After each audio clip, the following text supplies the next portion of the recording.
Bonjour, merci beaucoup au public ici dans la salle et aux gens qui nous regardent et nous écoutent de loin. Mireille et moi sommes très contentes d'être là pour partager nos réflexions et les leçons qu'on a tirées de notre projet de collaboration avec le CFASS. L'idée était de travailler sur les soins pour les enfants nouvellement diagnostiqués avec un cancer. Bon, il faut un peu de contexte. L'hôpital pour enfants de l'Est de l'Ontario est un centre pédiatrique de recherche qui offre des services aux enfants de 12 à 18 ans. De 2 à 18 ans plutôt. Et nous allons bientôt fêter notre 25e anniversaire d'existence et grâce à notre niveau de développement, le Forum familial cherchait de meilleures pratiques pour l'engagement des familles et des patients et on cherchait à voir ce qui se passait au niveau de la conception expérientielle.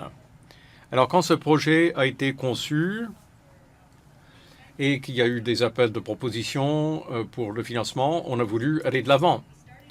Et on a commencé en oncologie, d'abord parce qu'il y avait déjà des projets en cours, mais aussi parce qu'il y a eu la participation de certains patients et de certaines familles où il y avait un diagnostic oncologique.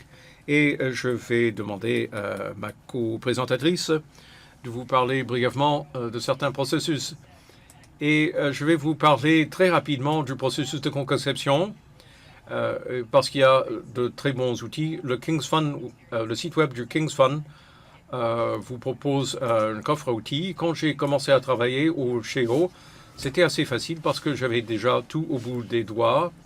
De la documentation, des recherches, des présentations, des ordres du jour. Alors, regardez ce site web si vous voulez en apprendre davantage sur la conception expérientielle au niveau de notre expérience à nous en tant que tel. Quand j'ai commencé, il y avait deux objectifs principaux. Tester l'efficacité de l'approche de conception comme moyen d'intégrer le point de vue du patient et de la famille et du personnel aux efforts d'amélioration des soins.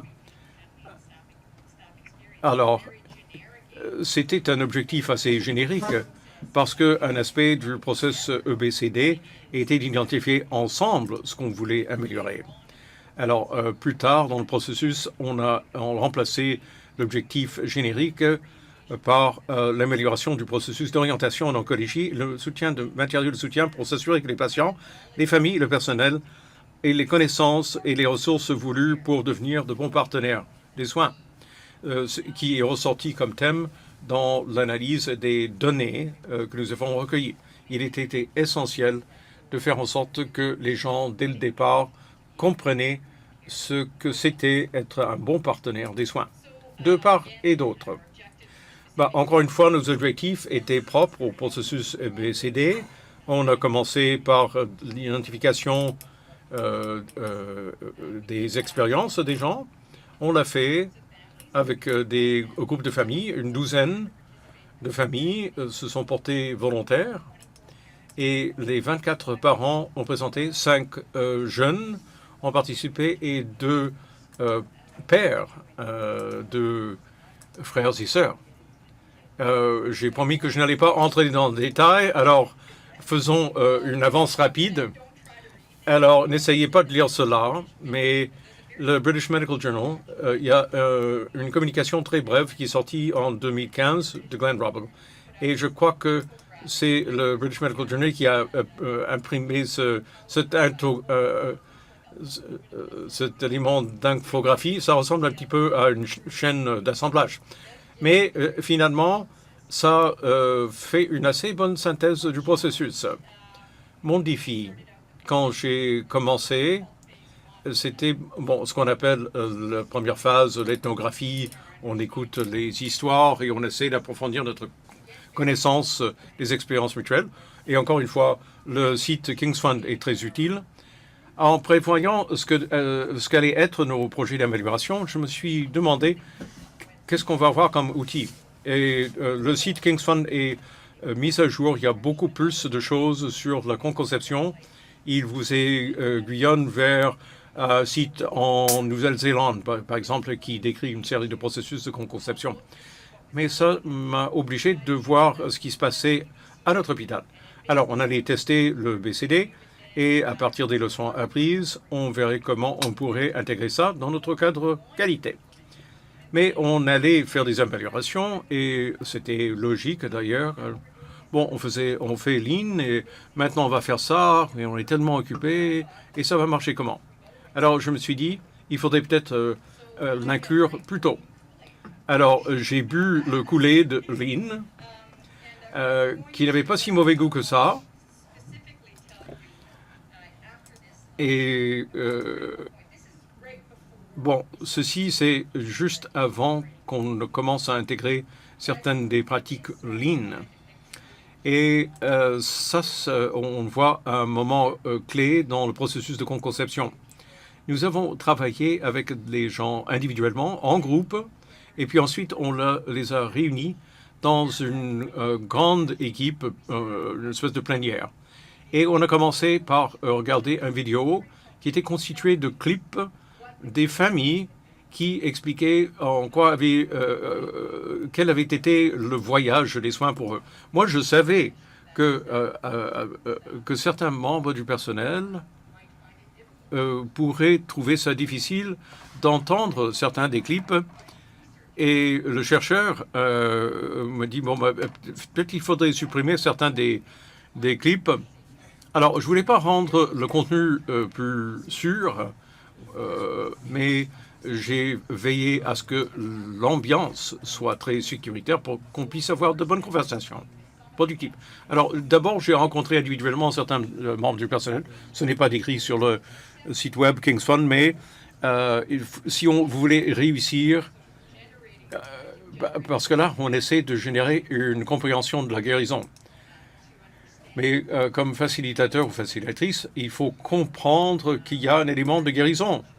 Il faut sentir des vulnérabilités et puis, il faut travailler avec ces vulnérabilités pour vraiment concevoir. Alors, ce que vous voyez ici, c'est que nous avons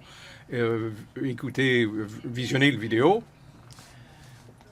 Ensuite, on a fait une pause pour le repas du midi et ensuite on est revenu. Et la prochaine étape était de demander aux deux groupes de décrire leurs idées pour l'amélioration. J'ai commencé par le personnel. Ils sont assis au milieu. Personne ne s'est porté volontaire pour présenter aux familles. Et j'ai dit, vous allez présenter ensemble. Alors, ils ont échangé des idées comme ça, dans ce cercle intérieur. Et à travers ça, ils ont décrit les uns aux autres comment ça avait été de travailler, de faire un quart de travail, par exemple. Et le groupe de famille, par la suite, parce que les familles allaient présenter leurs idées pour des améliorations. Et quand on est passé aux familles, Il y avait des familles qui n'avaient pas leur langue dans la poche et c'était très silencieux. Et un des membres d'une des familles a regardé les employés, ils ont dit « On n'avait aucune idée comment c'était pour vous ». Et à partir de ce moment-là, la conversation a eu lieu et cet après-midi-là, on a identifié quelles améliorations on pourrait porter. Donc, on a établi des priorités. Elles ont été basées sur la méthode Lean. Et ensuite, on a co-conçu des projets ensemble en se servant d'outils Lean. Et je n'ai pas le temps de vous donner tous les détails.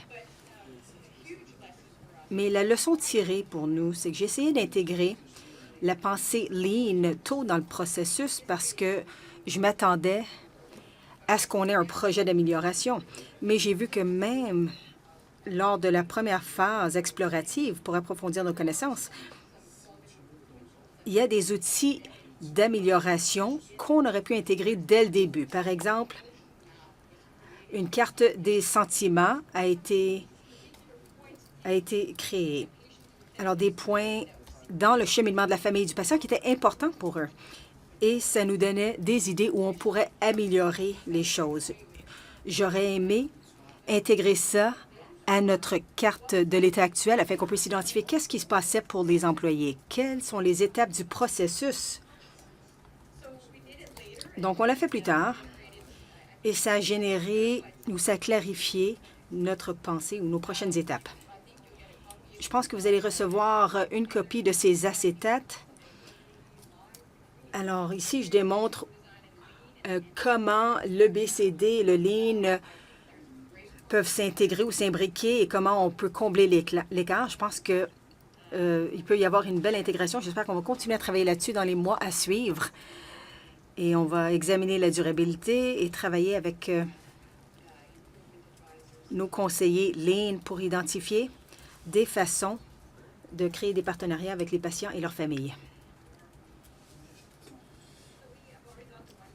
Donc, on m'a déjà dit qu'il me reste 1 minute. Alors ça, c'est la perspective du patient. C'est la même question que les autres équipes dans la collaborative.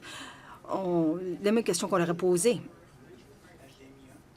afin d'identifier qu'est-ce qu'un vrai partenariat. Et je suis bien heureuse que bien des idées que j'ai mises dans l'acétate ont été mentionnées ici aujourd'hui. Et encore une fois, il faut vraiment bien définir les attentes pour les conseillers de la famille, pour vos patients. Et lorsqu'on commence à impliquer les patients, mais il faut être prêt à entendre ce qu'on va entendre. Donc, je vais passer à la dernière partie. Bon, c'est d'être très flexible. Parce que ce n'est pas le travail des patients et de la famille. Ils ne sont pas là par leur propre choix. Et vu que votre projet va durer assez longtemps, mais peut-être qu'ils vont être de moins en moins intéressés. Alors, il faut boucler la boucle. On travaille tous dans des organisations, on comprend les politiques, on comprend le changement. Et j'aimerais terminer en vous disant d'être courageux. Parce que, comme on a entendu aujourd'hui, vous vous engagez à entendre les voix des patients et ça peut mener à de meilleures expériences et de meilleurs résultats pour tous. Merci.